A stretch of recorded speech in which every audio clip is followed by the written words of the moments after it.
그게 이미 습관이 들어있고 본인 성향이고 기질적인 거라면요, 고치기가 정말 쉽지 않을 거예요. 그럼에도 불구하고 제가 함정에 빠지는 것들 몇 가지만 그럼 알려드릴게요. 잘 들어보고 합리적으로 그냥 한번 생각해보세요. 가볍게. 일단 집착하는 사람들은 극도로 여유가 없어져요. 이거 정말 커요. 집착하는 거 그 자체로도 관계를 망치는 지름길인데 여유까지 없다는 소리거든요. 그렇다 보니까 상대방이 하는 말 하나하나에, 행동 하나하나에 깊게 꽂혀버리죠. 한마디로 말해서 정신을 못 차립니다. 이건 진짜 좋지 않아요. 자명해요. 그리고 스노우볼이 굴러가는 것처럼 갈수록 눈덩이가 커져요. 안 그래도 여유가 부족한데 점점 더 없어져요. 그럼 어느 순간 정신을 아차하고 살짝 차렸을 땐 관계에 대한 패권은 상대한테 이미 다 넘어가 있죠. 그리고 다시 정신을 못 차립니다. 이 패턴의 반복이에요. 그리고 이제 상대가 멀어져 가는 게 눈에 서서히 보이면 보일수록 더 집착해서 해소하려고 하죠. 이게 진짜 위험한 게 뭐냐면, 어찌어찌 내가 너무 힘들어서 그 사람을 진짜 힘들게 끊어냈다고 하더라도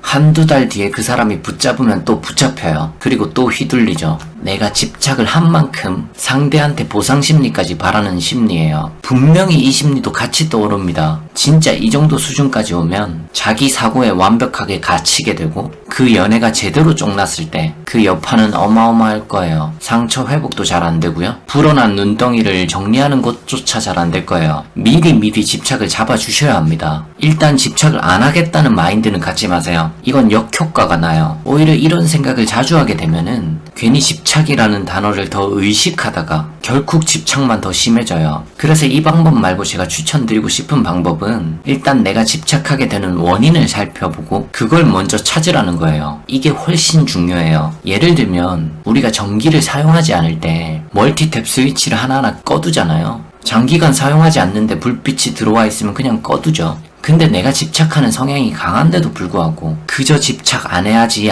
하고 있는 것은 너무 막연해요. 구체적이지가 않아요. 예를 들면 스위치 자체에 불빛이 들어왔는지 안 들어왔는지 조차도 모르는 상태인 거예요. 그래서 내가 어떤 상황에서 집착을 하는지, 어느 핀트에서 집착을 하게 되는지 조금 구체적으로 파악을 하라는 겁니다. 세부적으로 파고들면 그걸 다 가지고 있다니까? 상대방한테 과몰입하는 사람들은 이게 분명히 있어요. 예를 들면 내 연인이 그냥 친한 친구랑 연락하는데 그거에 대해서 엄청 질투하고 집착한다거나, 할 말이 없어도 그저 연락 붙잡고 있는 것에 엄청 집착한다거나, 또는 특정 행동 몇 가지에 집착한다든지, 상대방이 나 스트레스를 엄청 받게 하는데도 내가 참아야 된다는 생각에 집착을 한다든지, 아니면 상대방 행동 자체를 교정하는 것에 내가 집착을 한다든지, 이런 식으로 이유를 파악하려고 하면 분명히 있을 거예요. 본인이 어디 해당하는지부터 파악해야 됩니다. 한 문장 정도로 깔끔하게 정리가 되게끔요. 그리고 그 구체적인 이유를 파악을 한 채로 그 다음에 스위치에 불을 끄려고 하셔야 되는 거예요. 그냥 원인에 대해서 왜? 라는 질문조차 없이 그저 집착 안 해야지 이러고 있는 것은 사실상 의미가 없을 때가 많아요. 오히려 이건 강박으로 넘어갈 확률이 더 높습니다. 강박 단계로 넘어가면 이건 이제 이성이나 이론이나 논리 이런 것들로 제어가 안 되는 수준이 되는 거예요. 우울증도 그렇잖아요. 초기에 치료해서 잡아버리면 내가 컨트롤할 수 있는 여지가 많이 남아있어요. 근데 아주 오랫동안 방치했다가 치료를 시작하려고 하면 내 의지대로 더 안 돼요. 절대 안 돼요. 그냥 그 우울한 호르몬에 지배를 당하게 되죠. 습관이란 게 그래서 무서운 겁니다. 사랑에 집착하는 습관도 굉장히 무서운 거죠. 그래서 내가 문제가 있다고 생각되면 세부적으로 나눠서 잘게 쪼개서 작은 단계부터 시작해보세요. 저만 해도 그래요. 제가 예전에는 굉장히 게을렀거든요. 물론 지금도 엄청 부지런하다고 할 수는 없지만 예전보다는 훨씬 나아요. 제 스스로가 게을러지는 스위치를 정말 많이 꺼버렸어요. 예를 들면 짬날 때마다 게임하는 거 뭐 이런 거 있죠? 그런 것들을 많이 끊어냈어요. 물론 내가 정말 게임이 하고 싶고 즐기고 싶어서 하는 거라면 모르겠는데 전 그런 게 아니었거든요.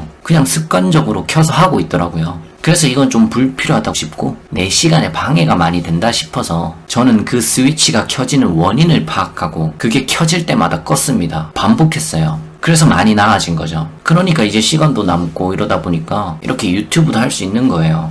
작게 시작하세요. 작게. 그리고 원인부터 파악하세요. 그럼 내가 끊을 수 있는 스위치를 정말 많이 찾을 수 있을 거예요. 사랑하면 당연히 그렇다고, 또 내가 원래 집착하는 성격이라 그렇다고, 사랑에 이기고 지는 게 어딨어. 뭐 이런 식으로 합리화시키지 말고요. 지금 질문하신 것도 본인이 그것 때문에 상처를 많이 받아서 문제가 있다고 생각해서 저한테 질문을 하는 질문이잖아요. 그래서 더 상처가 깊어지고 내가 집착을 넘어 강박이 생기고 싶은 게 아니라면 제가 말한 대로 천천히 스위치를 꺼보시길 바래요. 아니면 매번 사랑에 상처받고 최선을 다해서 미련이 없는 사랑이 아닌 보상 심리를 가진 집착적인 사랑을 했기에 남는 게 없는 사랑을 하게 돼요. 그로 인해 따라오는 결과는 자명하죠. 나는 더 병들게 됩니다. 이걸 꼭 아셨으면 좋겠어요. 영상이 도움이 되셨다면 구독하기와 좋아요 부탁드립니다.